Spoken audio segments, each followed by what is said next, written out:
selamatku sungguh besar. Kau Allahku, aku memuji Juru Selamatku. Sungguh besar Kau Allahku.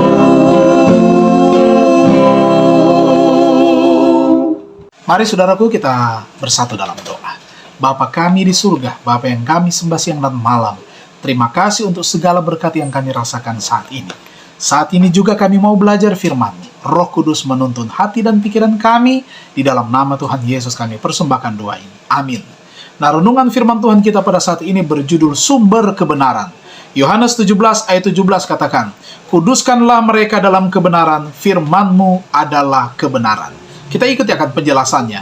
Nah, dengan perantaraan alam, dengan perantaraan bayangan dan simbol, dengan perantaraan segala nenek moyang dan nabi-nabi, Allah telah berbahasa manusia. Utusan perjanjian itu mesti berbicara. Suaranya mesti terdengar dalam bait sucinya sendiri. Kristus mesti datang untuk mengucapkan kata-kata yang harus dimengerti dengan jelas dan juga pasti. Ia, sumber kebenaran itu, wajib memisahkan kebenaran dari sampah ucapan manusia yang telah membuat kebenaran itu tidak berkhasiat. Asas-asas pemerintahan Allah dan rencana penebusan harus diterangkan dengan jelas. Segala pelajaran perjanjian lama harus dibentangkan dengan lengkap di hadapan manusia. Di kalangan orang Yahudi masih ada jiwa-jiwa yang tetap kuat, para keturunan keluarga kudus yang olehnya pengetahuan tentang Allah telah terpelihara selama ini. Orang-orang ini masih mengharapkan janji yang telah diberikan kepada nenek moyang. Mereka memperkuat imannya oleh berpegang teguh pada kepastian yang diberikan dengan perantaraan Musa. Tuhan Allah akan membangkitkan bagimu seorang nabi dari antara saudara-saudaramu, sama seperti aku. Dengarkanlah dia dalam segala sesuatu yang akan dikatakannya kepadamu. Kisah 3 ayat 22.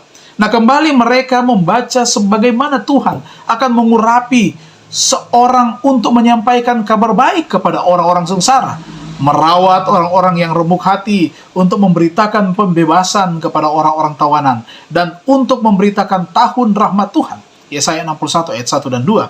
Mereka membaca bagaimana ia akan menegakkan hukum di bumi, bagaimana pulau-pulau harus mengharapkan pengajarannya, bagaimana orang-orang kafir harus datang ke dalam terangnya, dan raja-raja ke dalam cahaya yang terbit baginya. Yesaya 42 ayat 4, Yesaya 60 ayat 3. Nah, perkataan Yakub menjelang akhir hidupnya memenuhi mereka dengan harapan. Tongkat kerajaan tidak akan beranjak dari Yehuda, ataupun lambang pemerintahan dari antara kakinya, sampai dia datang yang berhak atasnya. Dalam Kejadian 49 ayat 10.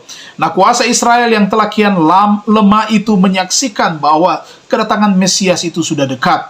Nubuatan Daniel melukiskan kemuliaan pemerintahannya atas sebuah kerajaan yang akan menggantikan semua kerajaan duniawi. Dan kata Nabi, kerajaan itu sendiri akan tetap untuk selama-lamanya. Daniel 2 ayat yang ke-44. Sementara hanya sedikit orang yang mengerti sifat pekerjaan Kristus, ada suatu harapan halayak ramai mengenai seorang raja yang berkuasa, yang akan mendirikan kerajaan di Israel, dan yang akan datang selaku seorang pelepas bagi bangsa-bangsa. Masanya sudah tiba. Manusia yang telah menjadi lebih merosot keadaannya sepanjang zaman-zaman pelanggaran memerlukan kedatangan penebus. Nah, saudara-saudara, mari kita renungkan bersama-sama. Apakah saya tahu bagaimana membedakan kebenaran dari kesalahan? Oh, kita sudah belajar bersama bagaimana kita melihat sumber kebenaran itu sendiri.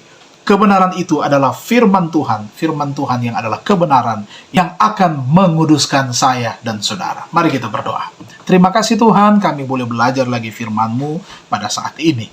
Dan akhirnya kami menyerahkan seluruh kehidupan kami lagi ke dalam tangan Tuhan. Kami yakin dan percaya sepanjang hari yang baru lagi ini kami akan diberkati, baik pribadi kami maupun keluarga kami masing-masing. Inilah doa dan sembahyang kami, kehendak Tuhan yang jadi bukan kehendak kami. Di dalam nama Tuhan Yesus kami persembahkan doa ini. Amin. Tuhan memberkati kita semua.